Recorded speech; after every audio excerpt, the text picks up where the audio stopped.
Jo, ir tokia yra vieta. Dievo niekas niekada nėra matęs, tik tai vienintelis sūnus, tėvo prieglaustyje esantis. Mums jį apreiškė. Ir man buvo visą laiką, kai skaitau tą vietą, visą laiką būdavo keista. Kaipgi niekas nėra matęs Dievo. Adomasgi, kai Dievas sukūrė Adomą, jisai vaikščiojo Edeno sode ir jis matė Dievą. Mozė eidavo ant Sinajaus kalno, netgi 2 kartus prabuvo po 40 metų ir jis matė Dievą. Yra aprašytas Biblijoje toksai personažas kaip Šėtonas. Jis matė Dievą. Ir aš galvoju, geras. Ką Jonas omeny turi, sakydamas, Dievo niekas nėra matęs. Ir mes pabandysim truputėlį šiandieną taip greitai pažvelgti, koksaigi tas Dievas, į kurį mes tikime. Gerai. Čia taip, kaip mato pasaulį paukščiai ir kaip mato žmogus. Mato, nes paukščiai, jeigu jūs sakytumėt, kad vat gėlė yra rožinė, sakytų, nenusišnekėk, vat jinai yra baltai, vat su tokiom vat kaip kraujagyslėm. Ir vat jeigu sakytų, jūs sakytumėt, lapas yra vat žalias, o jinai toksai vat daugiau salotinis. Paukščiai gyvena va tokiam pasauliu, tokiam išmatavime. Jie nemato mūsų pasaulio tokį, kokį mes matom. Ar ne? Nes Dievas jiem davė pasaulį va tokį. Mes pasaulį matom va kitokį. Gerai, toliau. Tiksliai. Ir čia mes žiurkės. Yra kažkam tai tekę matyti žiurkę? Gyvą žiurkę yra tekę matyti? Karolinai, čiupinėti? Jo, bet jos mato pasaulį labai taip balzganai. Labai gudrus padaras. Bet vat irgi gyvena pasaulyje ne tokiame, kaip mes įsivaizduojam, kaip mes matom kasdieną. Jeigu jos turbūt išeitų ryte ir jos lietaus net nepastebėtų. Koks geras rytas, nes viskas toksai kaip peruka. Ir atrodytų, kaip faina, ar ne? O žmogus mes matom visai kitaip. Gerai, toliau. Gyvatė.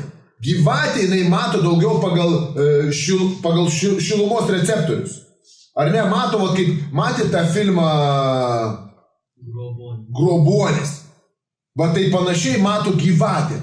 Ir įsivaizduokit, bent truputėlį, pabandykit įeiti į tą pasaulį ir pamatyti pasaulį va tokiom akimis. Jūs nematytumėt, aš matyčiau dabar tokio daug čia šilumos, tokio taškelio. Jūs išeitumėt tuščią čia taip tamsuniku. Dabar aš matau jūsų veidus, matau kaip kino žvilgsnius ir, ta prasme, jūsų nuotaikas. Ir aš matau va tokį pasaulį. Gerai. Skaidrių daugiau nebėra. Bet tie, kas iš jūsų tikrai tikite, kad yra Dievas, ar mes žinom, kad yra angelai? Taip. Vos. Taip. Galbūt. Turbūt. Aš manau. Jo. Dievas yra sukūręs angelus. Iš kur mes žinom, kad yra angelai? Iš Biblijos. Mes žinom iš liudijimų. Vienas vyrukas papuolė į situaciją, kada jis vežė kažkokią didelę pinigų sumą į kitą grupę žmonėms. Ir jis papuolė, kad jo mašina rajone, kur labai daug nusikaltėlių, sugedo. Ir jisai mato, kad iš galo pareina grupė, per veidrodėlį mato, iš galo pareina grupė, taip aršiai nusiteikę žmonių. Ir jis supranta, galvoja, wow, dabar, pinigų tai jis turi labai daug. Jis turėjo labai didelę pinigų sumą. Ir iš kažkur tai atsirado žmogus, kuris stumtelėjo tą mašiną, mašina užsivedė ir jis nuvažiavo. Vienintelį, ką jis darė, jis tuo metu labai meldėsi. Ir padėjo kažkas. Ir po to, sako, aš iš tos baimės truputėlį pavažiavau, galvoju, tiksliai, mane kažkas pastūmė. Tengi liko žmogus. Ir tie nusikaltėliai galėjo jam pakenkti. Jisai žiūrėjo per veidrodėlį, nieko nebematė. Kaip jisai priėmė tą tokį reiškinį? Kad tai buvo angelas. Mano brolis, jisai netiki Dievu. Nežinau, kaip šiandieną situacija, bet jisai netiki, jeigu mes su juo kalbam, jisai netgi jo dukra sako, aš netikiu, kad yra Dievas.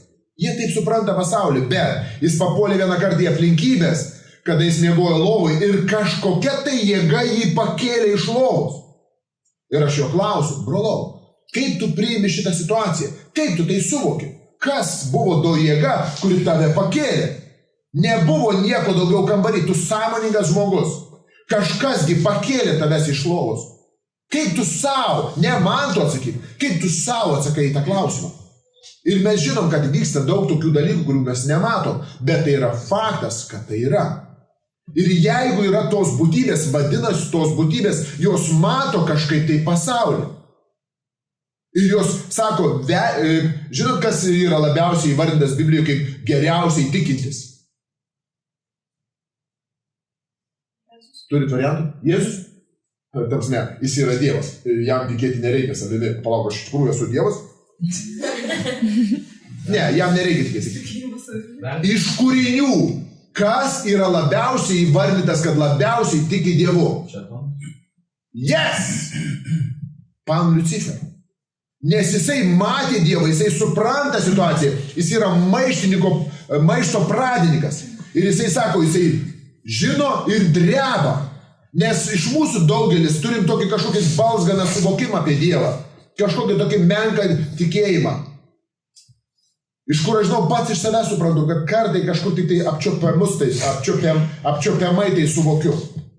Bet realiai kažkas vyksta mano gyvenime. Ir čia mes matom, angelai irgi gyvena kažkokioj tai dimensijoje, kažkokiame pasaulyje. Kas jiems davė tą pasaulį tokį? Dievas. Vadinasi, Dievas yra ir virš jų pasaulio. Suprantat, koks yra Dievas? Dievas yra virš žiurkių pasaulio. Jisai yra jų pasaulį, jisai žino, kas yra tame pasaulyje. Jisai yra mūsų pasaulyje, jisai žino, kas dedasi mūsų pasaulyje. Jisai yra angelų pasaulyje ir jisai žino, kas dedasi jų pasaulyje. Ir todėl Dievo pamatyti ir regėti yra neįmanoma. Nes jisai yra virš visko, virš to, ką jisai sukūrė. Ir kada jisai apsireiškė kažkokiu tai būdu Adomui, jie matė tik tai tiek, kiek Dievas leido matomas. Šiandieną, ką aš noriu pasakyti, kad mes pamastytume apie tai, su kokiu dydžiu Dievu mes turim reikalą. Koks jis yra dydis. Pamatyti jo ir taip, kaip aš Tautvydą. Aš matau jį visą.